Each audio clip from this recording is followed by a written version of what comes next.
Hi everyone, how are you? We're about to get started. So today we're going to be talking about the Nile River and climate change and some of the different challenges and opportunities as well as solutions that are coming out of the Nile River and the whole river delta. So Aaron is going to be presenting today. He's from Uganda and we're excited to hear what he's got to share with us.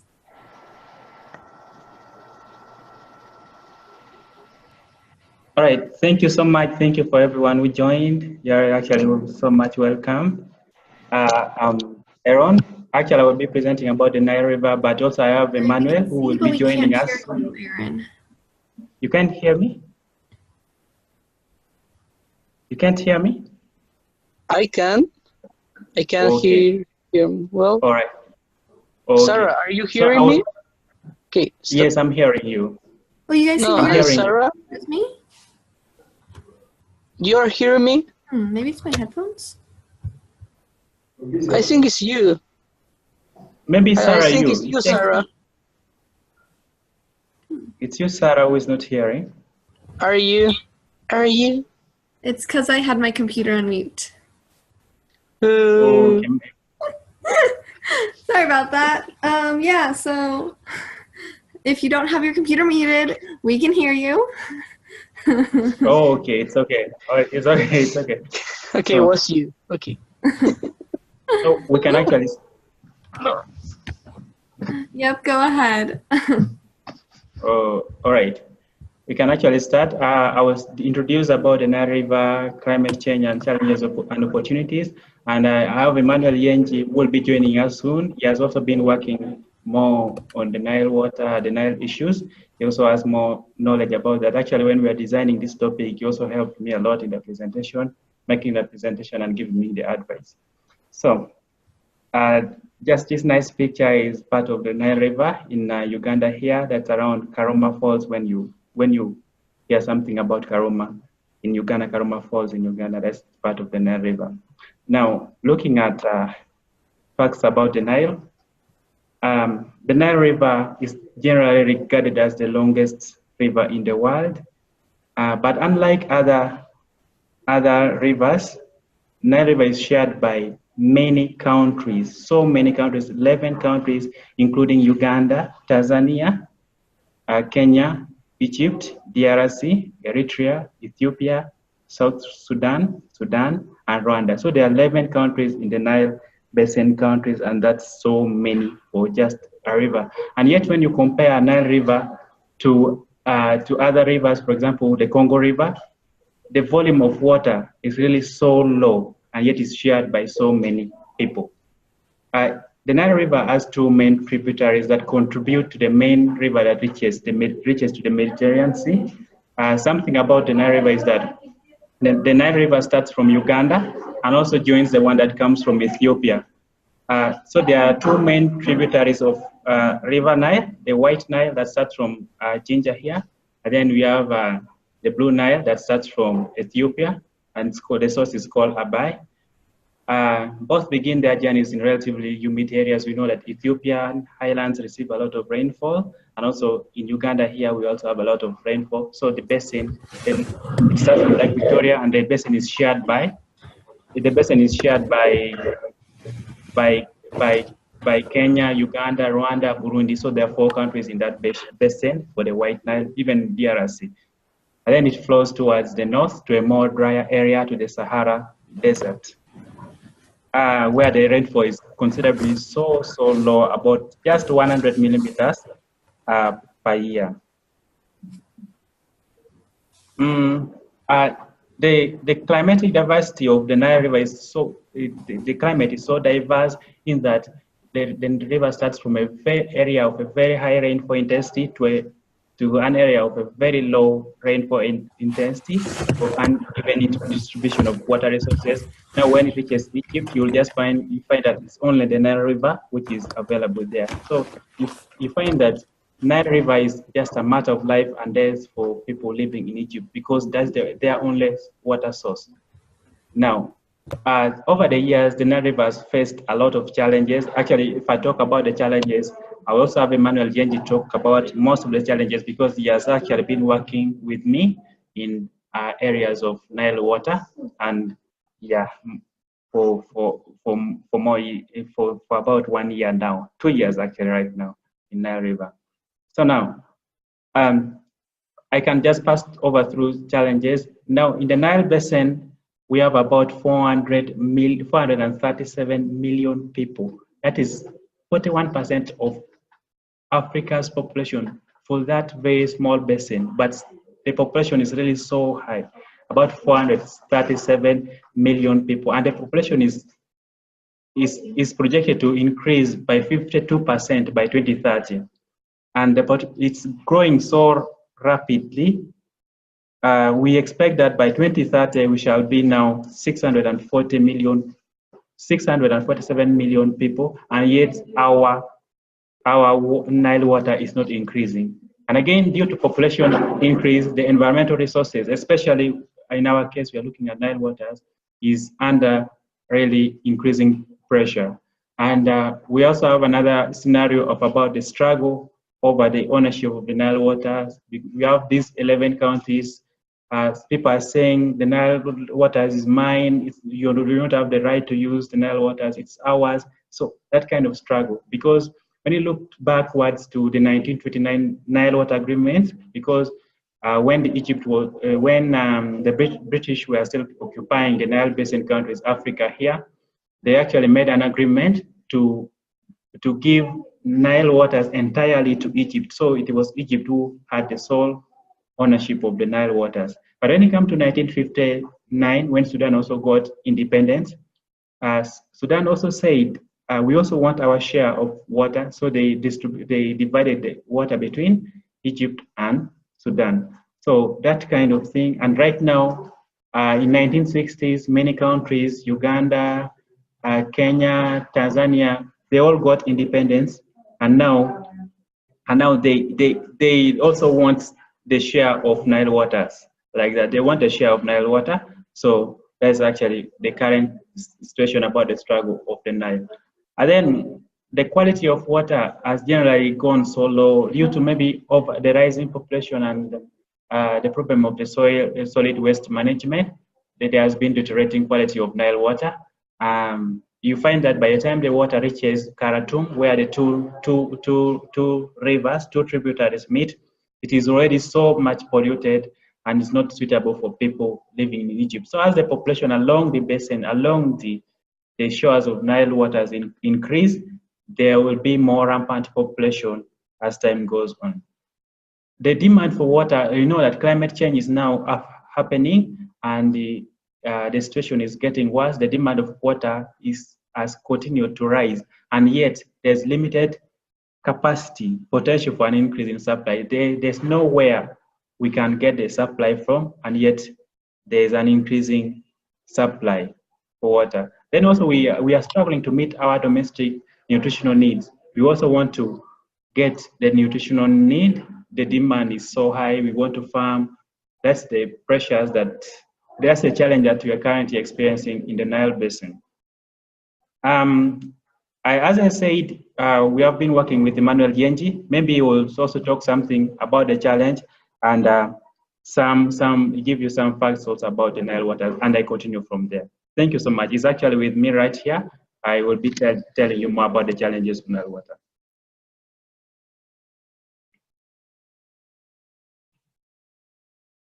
So, Emmanuel. Thank you. As introduced by Aaron, I'm Yengi Emmanuel. I'm a Nile Fellow with the Nile Project. As Aaron has been telling us about the problem, the challenges facing the Nile Basin, as we can see in the photos, this is Ethiopia in Addis Ababa. Actually, we have a lot of problem when it comes to pollution on the Nile, because most of the places, most of the cities within these Nile Basin countries, they have open sewers and waste is not being managed well. So you find at the end, all this waste end up into the river. So this deteriorates the quality of the water that the people actually upstream receive. So this affects the type of water they receive.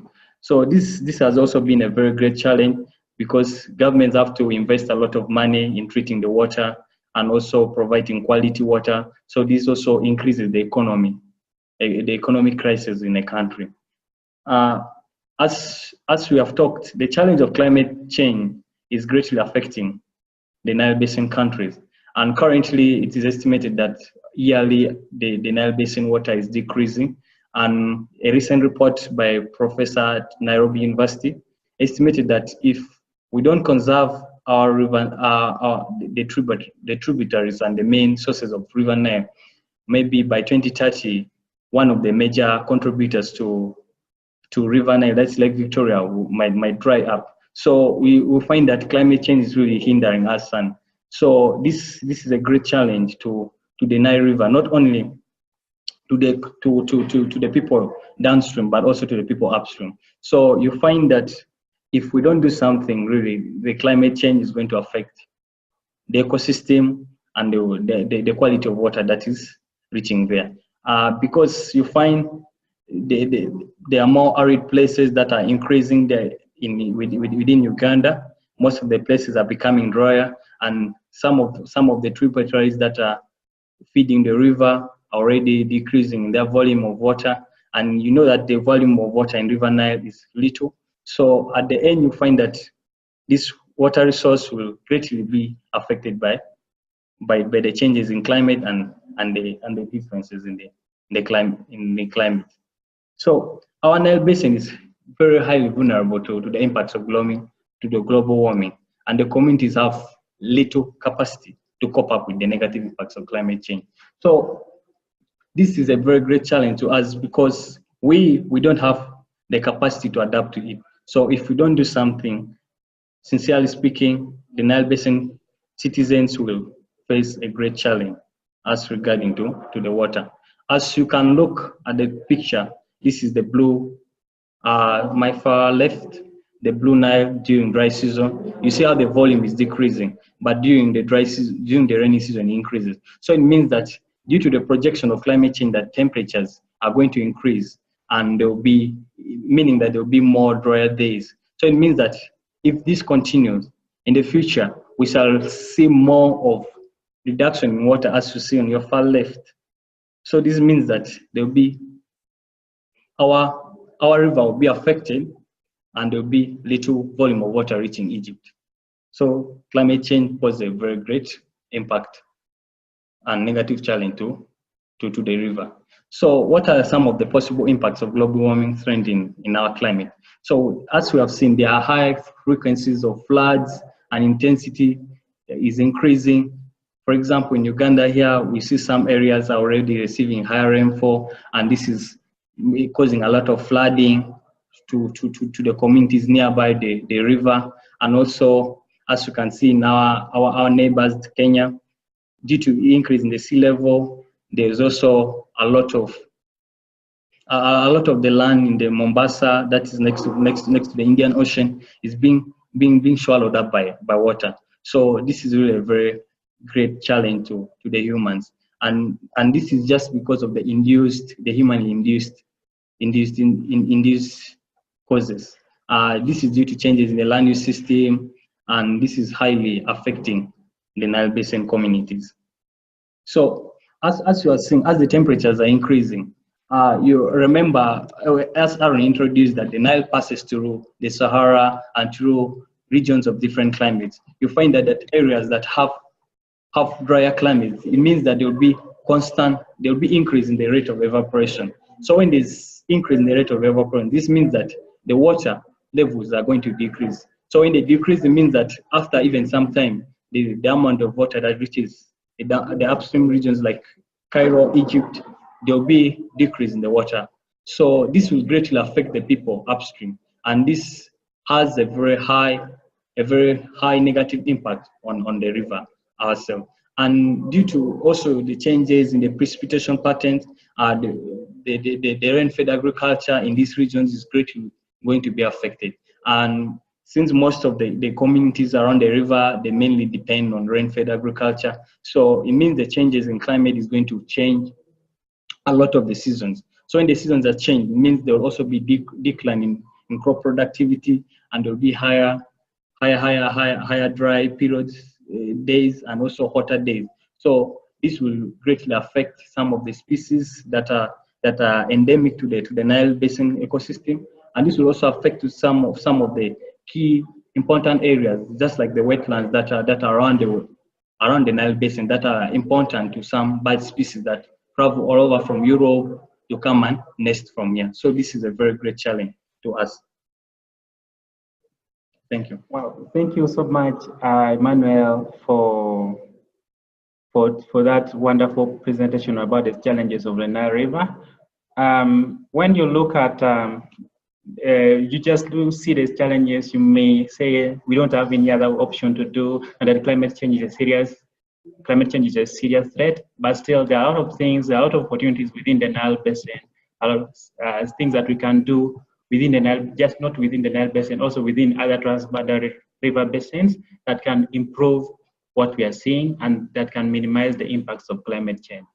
Now, we realize that in East Africa, that's I'm talking about Ethiopia, Uganda, Kenya, the upper riparian countries, that the Nile waters come from, they actually have much more rainfall with low rates of evaporation compared to other areas like Egypt and Sudan that have high rates of evaporation.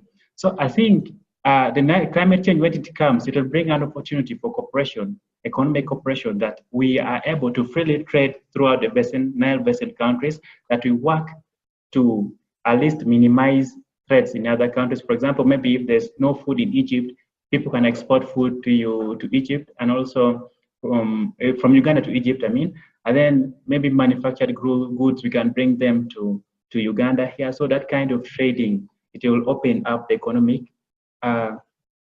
economic boundaries such that we trade freely, and it will lead to really development within the Nile Basin countries. But that's if the leaders agree. There's a problem with the second point. More than 80%, it's supposed to be 80%, but I forgot to put the 8. More than 80% of the basin is located in the areas of high productivity. So in the Nile Basin here, like I've said, it's only 2 countries that are located in arid areas, but all the other 9 countries are in wet areas. So these areas are really very productive, that can improve the nutritional levels also in other countries. So if you can also invest in that, that will greatly improve the nutritional level. And we see that the Nile waters connects all these countries. Actually, why we call them the Nile Basin countries, because we are connected. It's the Nile water is connecting us.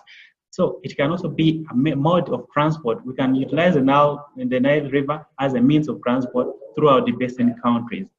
Then the Nile River, the Nile Basin is actually endowed with much beautiful scenery of animals, of several historic centers. When you go to Egypt, you will go and see several temples, the pyramids, the historic buildings, actually where the civilization started from. Even in Ethiopia, when you come to East Africa, Uganda here, you'll look at a lot of biodiversity, water rafting, so many. There's a high tourism potential in the Nile Basin countries. And also, as population is a challenge, but we cannot actually invest in the population. We can actually take advantage of the growing population, that and then we train them and we use them as a resource for development in the Nile Basin countries. The next thing, what you can do, we have a very high hydropower potential of about 28 gigawatts, and currently only 26% is developed. Meaning, if we develop this one, the other remaining 76%, 74%, it will really foster economic development if it is fully exploited.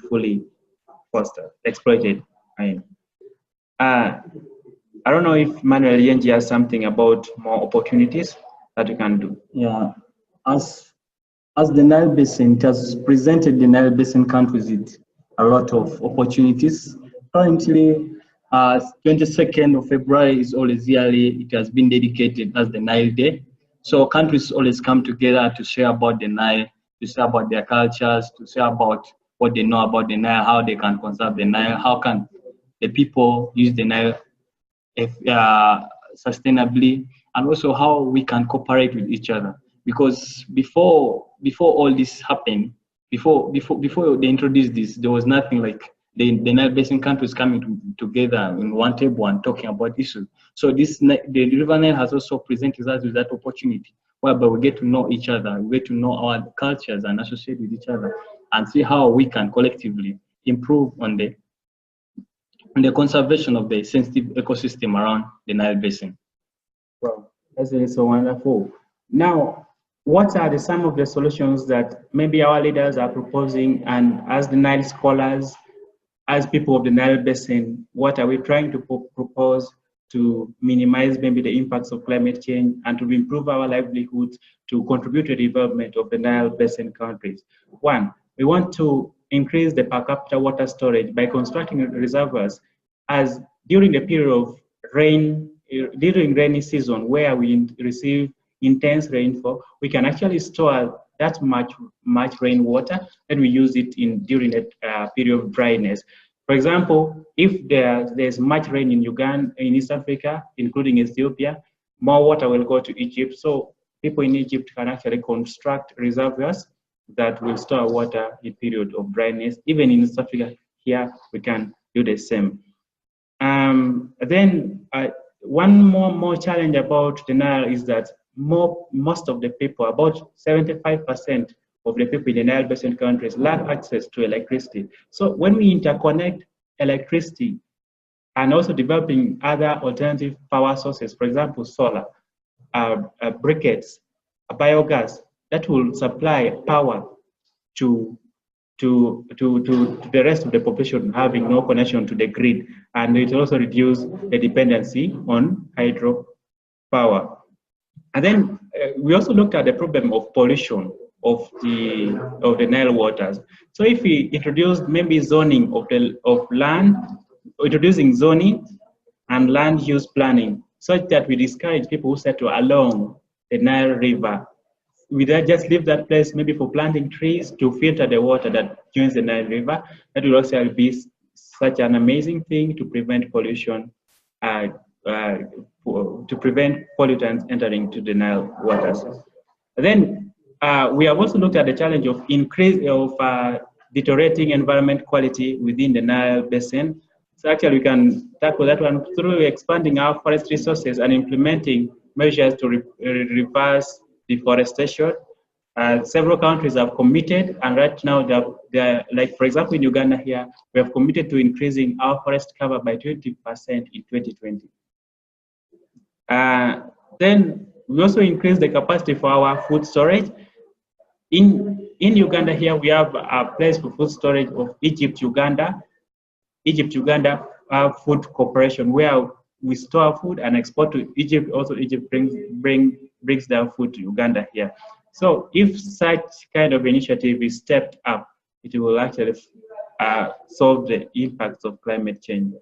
But then I cannot go through all these solutions, but actually we are trying just to look at ways of any practical solutions that we can do to increase, to maybe minimize the impacts of climate change and also foster economic development within the Nile Basin countries. But we can see the second point of mitigating the impact of drought by restoring soils and increasing their capacity to retain moisture. Now, this is greatly linked to integrated soil fertility management within the Nile Basin countries, which is currently run by the Center for Tropical Agriculture and in partnership with several organizations. And I think if these efforts are stepped up, it will also increase food productivity and reduce also dependence on Nile waters for irrigation. And then increasing the productivity of water in that if you have little water, you can actually use that same little water to produce highly. So that one will implement water conservation techniques that will greatly conserve water, and they will be used for growing crops. Now, this is actually another slide of establishing grazing reserves and implementing measures aimed at limiting herd size to carrying capacity of pastures. Remember, people have a tendency of having so many cattle that really deteriorate the environmental quality by maybe stepping on the vegetation, destroying the vegetation. And if such happens, you find that more of the silt is entering the Nile waters, and that greatly results into pollution. Like if you look at this picture, is from Rwanda, the slopes of mountains in Rwanda. And if you look at this picture critically well, it is very much degraded. So this place, maybe they can plant more trees to actually purify the water that will enter the Nile, the Nile River. And then in our planning systems or planning processes, we should mainstream climate change adaptation. And actually it's being done in most of the East African countries. We are mainstreaming climate in all the planning sectors such that we can implement them alongside other development goals. Increasing general awareness of climate change for people within the Nile Basin to know about climate change and actually take some of the adaptation measures and implement them. And currently, as I talked about the Center for Tropical Agriculture, we have, and there are several research organizations about improving crop varieties that are drought and disease resistant that will be able to withstand the impacts of climate change, as well as we build the capacity at regional and national levels for climate change adaptation, modeling, and analysis. I think maybe Emmanuel has something to comment. As we also, Aaron talked about some of the challenges, which was the struggle over the Nile. Since people are struggling, there's a lot of conflicts about the ownership of the Nile and disagreement. So there are a lot of organizations on the ground that are working with communities in these different countries, but they can collaborate together with each other. So an example is the Nile project is working with students from these 11 countries, trying to connect them together so that they can come together, sit in one room, brainstorm ideas on how they can collaborate, conserve the Nile, and work together with also other people on two issues concerning the Nile. So this is really a very great initiative into a way that it's trying to mentor leaders, it's trying to bring up young leaders who can solve issues and who are action oriented to solve the problems that are affecting their communities along the Nile.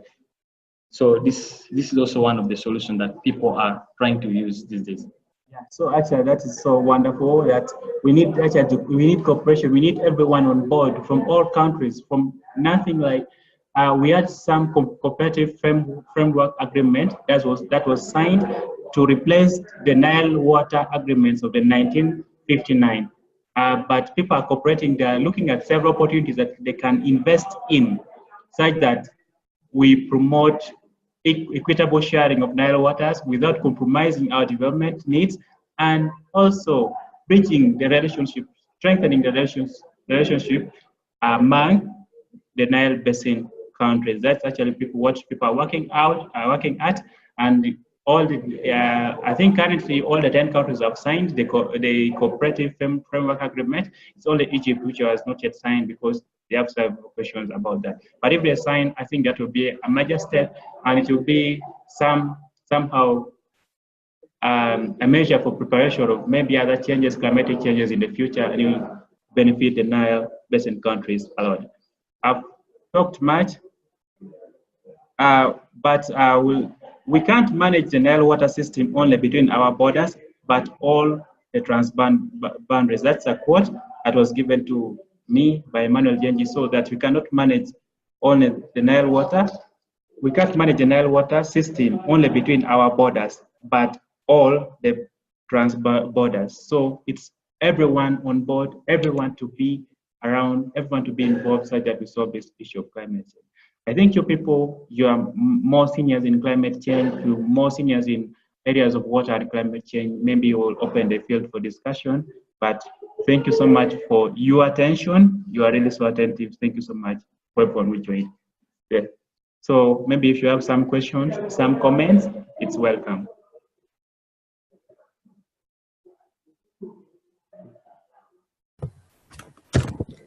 Thank you so much, both of you. That was an awesome presentation.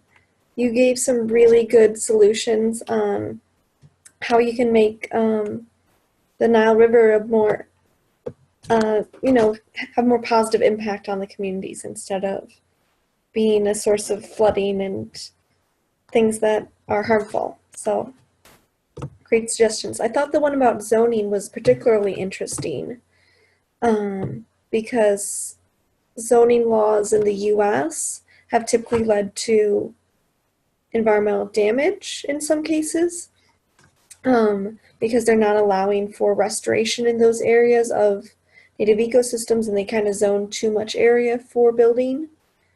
But obviously in floodplain areas is where you need greater zoning and more regulations keeping people from building there. So I like that solution.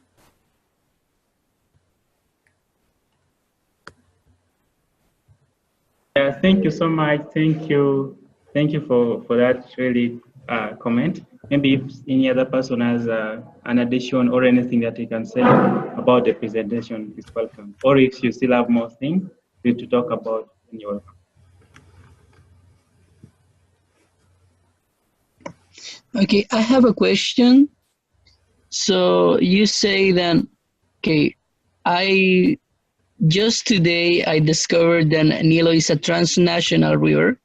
So you depend on other countries' decisions too.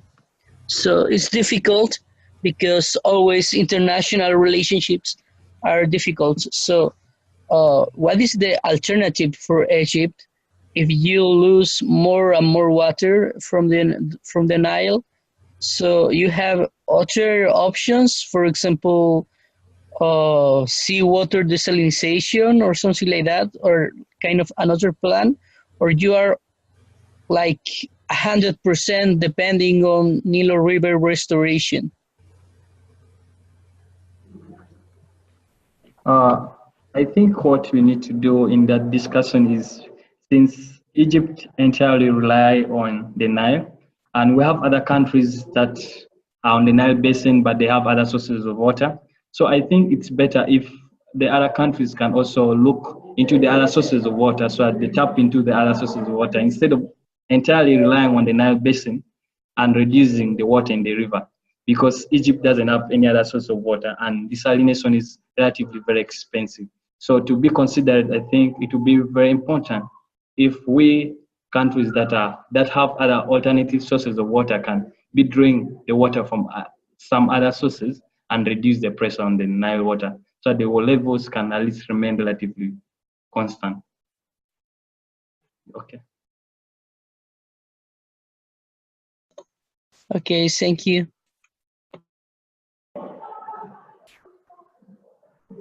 Ibrahim, do you have any other concern, any comment, any question?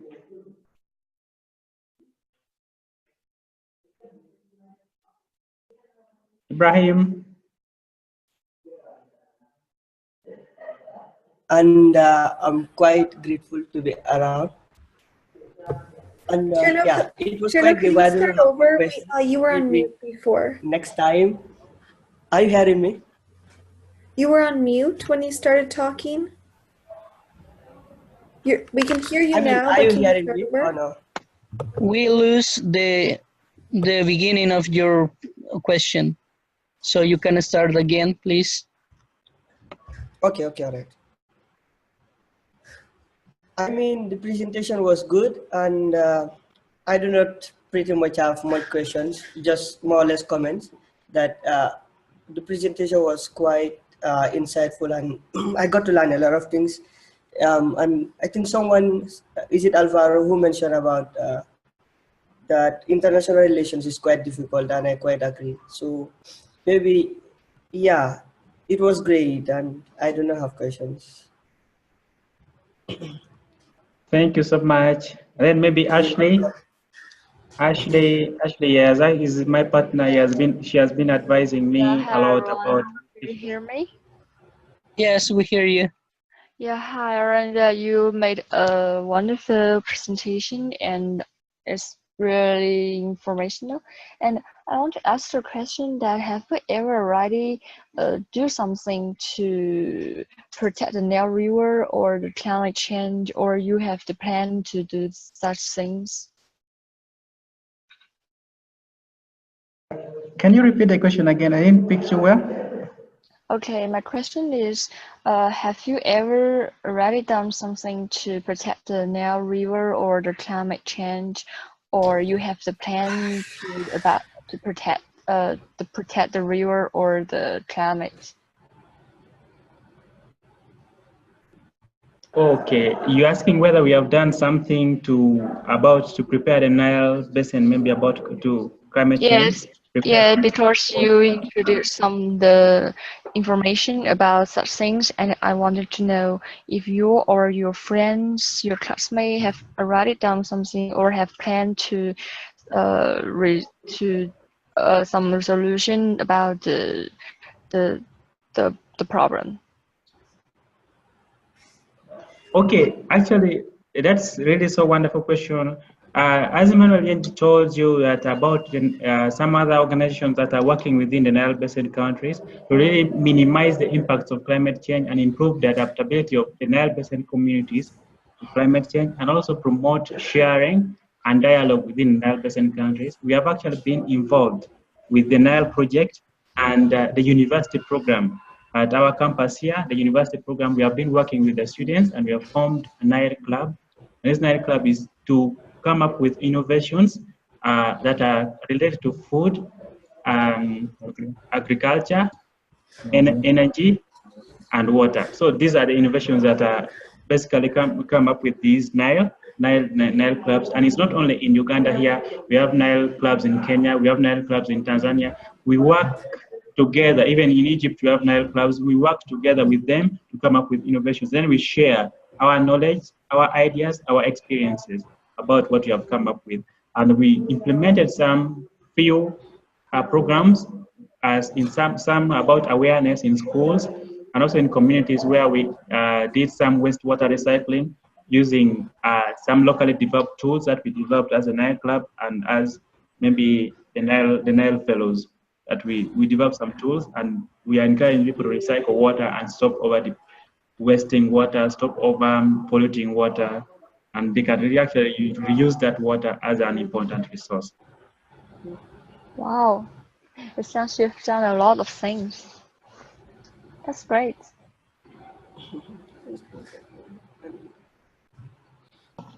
Okay, I have another question. So, because I think I lost something or I don't know, but your government have some program or resources for irrigation systems? Because here in Chile, we have certain really dry zones and the government make you a payment or a help for then you change your irrigation system for a less expensive one and for one that spends less water. So you government have that kind of stuff, like is a help for agricultural people, for agriculturers. So they help you to change your irrigation system in your crops. And here in Chile is really good and is helping a lot in the desert zones. So you have that kind of programs.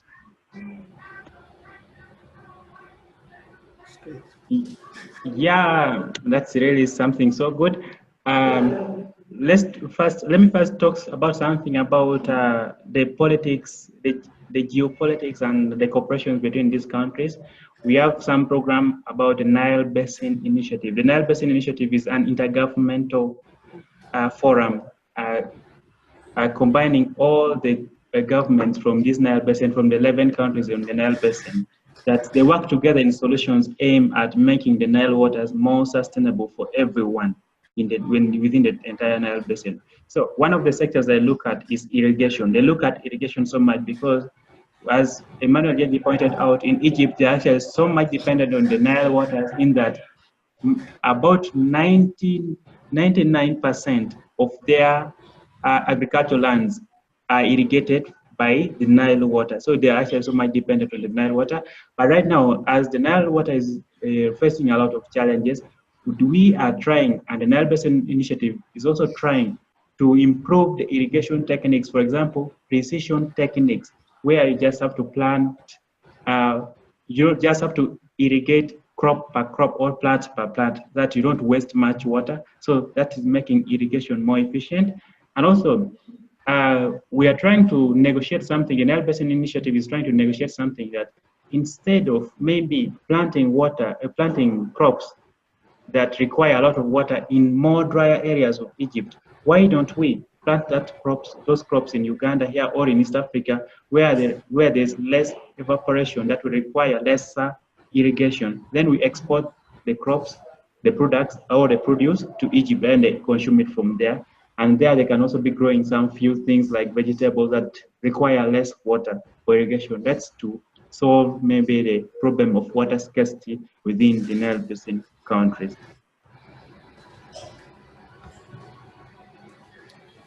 Okay, thank you. That is a really good answer. It's interesting that your countries are working together, because here is really difficult to work together with other South American countries. Yeah, really, because we have one goal, we have one shared resources, that if we continue with the conflicts, if we don't work together, then what are we benefiting? Because we need each other. We need the techniques from Egypt. We need everyone to be on board, such that we avoid the conflicts within Nile Basin country and actually promote the sharing, actually promotes the opportunities that I've talked about from the Nile Basin, that for the good of everyone. So alone we cannot do it in the Nile Basin countries for the shared resource, but together we can actually do more.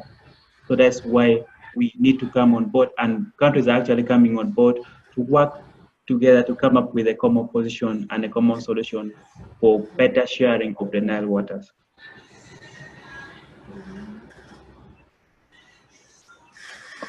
That is a really cool conclusion, I think.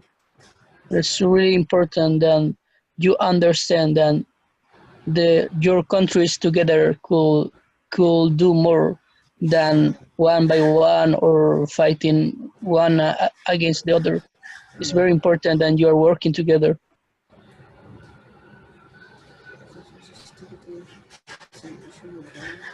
I didn't actually pick you.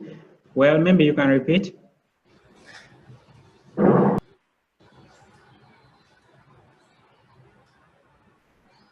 Oh, maybe I lost you. I didn't actually pick what you said, but basically that's about the Nile waters. And there is some developing story. If you people can have time, maybe you can follow about the Ethiopian Grand Renaissance Dam that is being constructed along the Blue Nile. Is really bringing a lot of conflicts between Egypt and Ethiopia. That's why maybe Egypt has really failed to sign the cooperative framework agreement because of just that dam. It's bringing a lot of confusion because Egypt believes that that dam will reduce the volume of water reaching their country.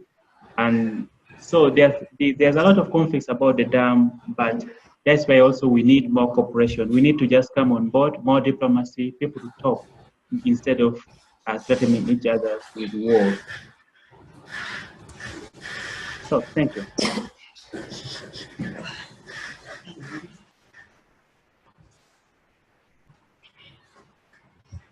Oh, maybe if you have some few questions, then we actually close because I think we are now 2 minutes to 7 p.m.